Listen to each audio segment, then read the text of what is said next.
Di dalam taman banyak bunga mekar, di tengah-tengahnya ada pohon belimbing. Bila kakak beradik sering bertengkar, bikin orang tua pusing 7 keliling. Apakah kakak beradik yang sering bertengkar dan susah akur itu normal? Dan bagaimana cara orang tua menyikapinya? Kita akan membahasnya di sini dalam program Kapas Keluarga Allah Pasti Akan ke Surga.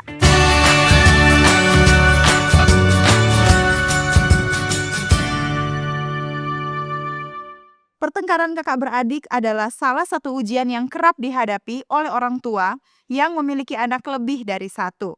Terlebih bagi orang tua yang memiliki anak dengan jarak usia yang dekat. Kadang pertengkaran itu tidak bisa dihindari. Bertengkar lagi. Sedikit-sedikit bertengkar. Satunya mengejek, satunya menangis, dan banyak lagi. Apakah ini adalah suatu hal yang normal? Ya, walaupun bisa bikin orang tua pusing 7 keliling dan sering naik pitam, namun pertengkaran kakak beradik itu adalah hal yang umum atau normal dalam kehidupan keluarga.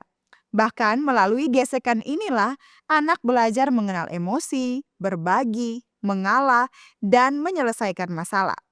Meskipun demikian, orang tua tidak boleh kemudian mendiamkan begitu saja, sebab jika pertengkaran terus dibiarkan begitu saja, dampaknya akan buruk terhadap hubungan mereka di masa mendatang. Yang terpenting bukanlah menghilangkan konflik sama sekali, melainkan membimbing kakak beradik agar belajar berdamai dan bertumbuh dalam kasih.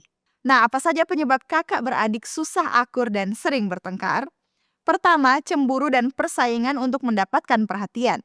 Ini adalah penyebab paling umum yang sering tidak disadari orang tua, tapi sangat dirasakan anak. Misalnya anak merasa kasih sayang dan perhatian orang tua tidak adil, merasa lebih sering dimarahi atau kurang diperhatikan.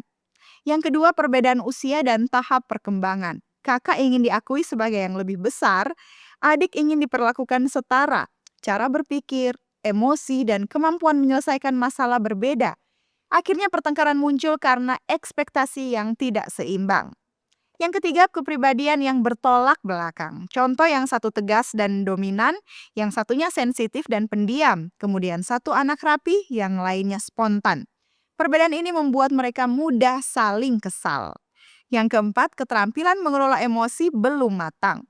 Anak belum bisa mengungkapkan perasaan dengan kata-kata, menahan amarah, dan mengalah atau menunggu giliran. Akibatnya, emosi diekspresikan lewat pertengkaran. Yang kelima, perasaan diperlakukan tidak adil. Misalnya kakak selalu disuruh mengalah, sementara adik selalu dibela karena masih kecil. Hal ini bisa menumpuk menjadi kepahitan.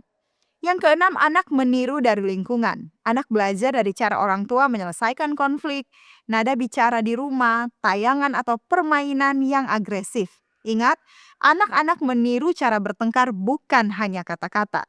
Yang ketujuh, kurangnya waktu berkualitas bersama. Kakak beradik jarang bermain atau mengobrol tanpa gangguan. Interaksinya lebih sering berupa perintah atau teguran dan hubungan kakak beradik jadi kering secara emosional. Yang kedelapan, kebutuhan yang tidak terpenuhi. Ini juga bisa menyebabkan pertengkaran kakak beradik. Contoh, lapar, lelah, kurang tidur, atau terlalu banyak stimulasi atau gadget yang membuat anak-anak lelah lebih mudah meledak. Yang kesembilan, tidak diajarkan cara menyelesaikan konflik. Jika anak hanya dimarahi saat bertengkar dan tidak dibimbing bagaimana berdamai, maka konflik akan berulang dengan pola yang sama. Yang ke-10, luka batin kecil yang tidak disadari. Pernah dipermalukan, merasa dibandingkan, atau merasa tidak sepenting saudaranya. Luka ini bisa muncul dalam bentuk permusuhan terus-menerus. Apa saja sikap orang tua yang salah dalam menyikapi atau mengatasi pertengkaran anak? Pertama, langsung memihak salah satu anak. Contoh, selalu menyalahkan kakak karena menganggap kakak lebih besar, atau selalu membela adik karena adik lebih kecil. Adik masih kecil, maklumi saja. Yang kedua, membanding-bandingkan anak. Membanding-bandingkan anak justru akan memperburuk keadaan. Yang ketiga, orang tua berteriak dengan emosi meledak-ledak. Dengan kata lain, marah yang berlebihan saat anak-anak bertengkar. Akhirnya anak belajar bahwa konflik hanya bisa diselesaikan dengan emosi atau kemarahan. Hal ini membuat anak takut, bukan belajar, dan di kemudian hari mereka akan menirukan yang serupa. Yang keempat, sepenuhnya mengabaikan konflik. Orang tua bersikap dingin dan cuek atau tidak peduli saat anak bertengkar. Yang kelima, terlalu cepat memberi hukuman tanpa mendengar. Orang tua tidak menggali apa yang sebenarnya terjadi dan tidak memberi ruang anak menjelaskan perasaannya. Akhirnya anak belajar menyembunyikan masalah, bukan belajar bertanggung jawab. Yang keenam, melabeli anak. Contoh, orang tua mengatakan kamu memang pembuat masalah atau adik selalu cengeng. Yang ketujuh, tidak konsisten dalam aturan. Hari ini boleh, besok dilarang, dan hukuman berubah-ubah sehingga anak-anak jadi bingung dalam disiplin kehidupan. Yang kedelapan, menyimpan masalah tanpa rekonsiliasi. Konflik dihentikan, tapi tidak dipulihkan. Tidak ada minta maaf dan pengampunan antara kakak beradik. Apa akibatnya bila orang tua tidak bisa menyikapi pertengkaran kakak beradik dengan benar dan baik? Yang pertama, hubungan saudara menjadi renggang bahkan rusak. Kakak beradik tumbuh dengan jarak emosional, rasa saling percaya hilang, dan saat dewasa, hubungan bisa dingin atau putus. Banyak konflik keluarga dewasa berakar dari masa kecil yang tidak disembuhkan. Yang kedua, timbul luka batin dan kepahitan.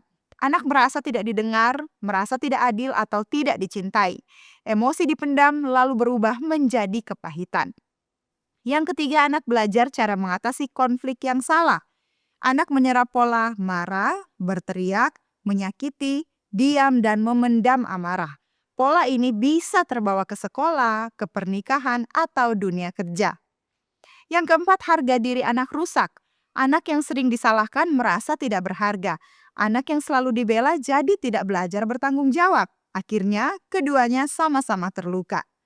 Yang kelima, muncul peran negatif dalam keluarga. Tanpa disadari, ada anak yang jadi kambing hitam, ada yang jadi anak emas, dan ada yang jadi penengah premature. Peran ini tidak sehat dan membebani jiwa anak. Yang keenam, pertengkaran makin sering dan makin keras. Karena tidak pernah diselesaikan sampai tuntas, tidak ada pembelajaran dan konflik berubah dari kejadian menjadi pola.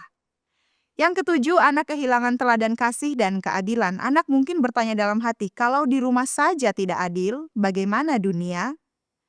Yang kedelapan, orang tua kehilangan wibawa. Akibatnya anak tidak menghormati aturan, tidak merasa aman secara emosional, dan disiplin berubah jadi ketakutan atau pemberontakan. Yang kesembilan, rumah kehilangan fungsi sebagai tempat aman. Rumah seharusnya menjadi tempat belajar, tempat pemulihan, dan tempat mendapatkan kasih sayang. Jika konflik tak ditangani dengan bijak, rumah menjadi sumber stres, bukan perlindungan.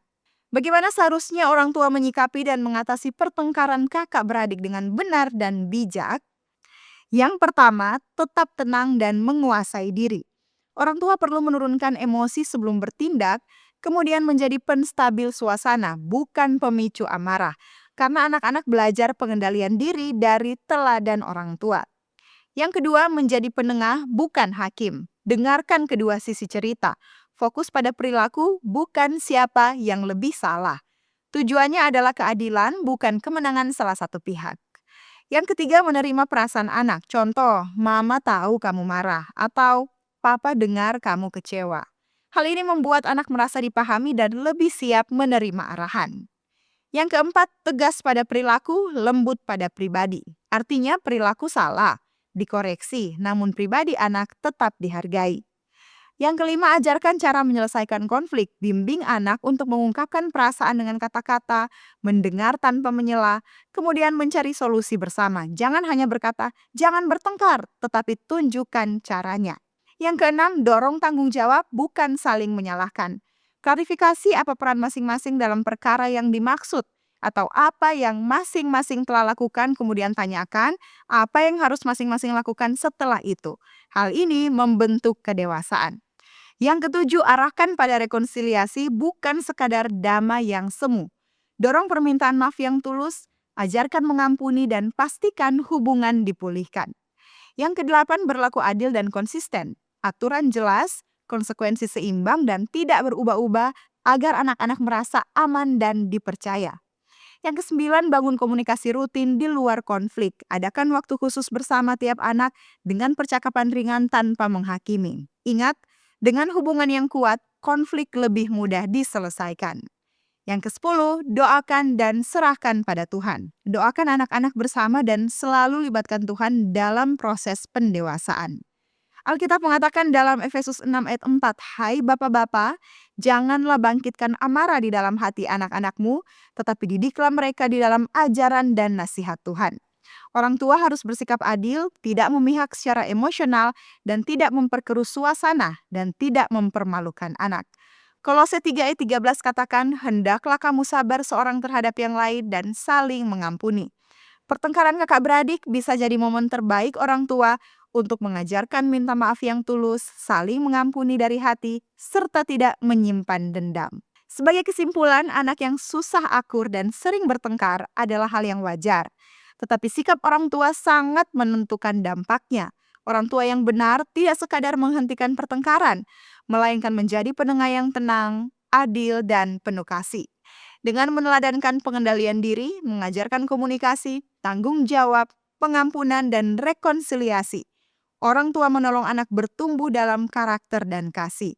Konflik pun diubah dari sumber masalah menjadi sarana pembentukan iman dan kedewasaan.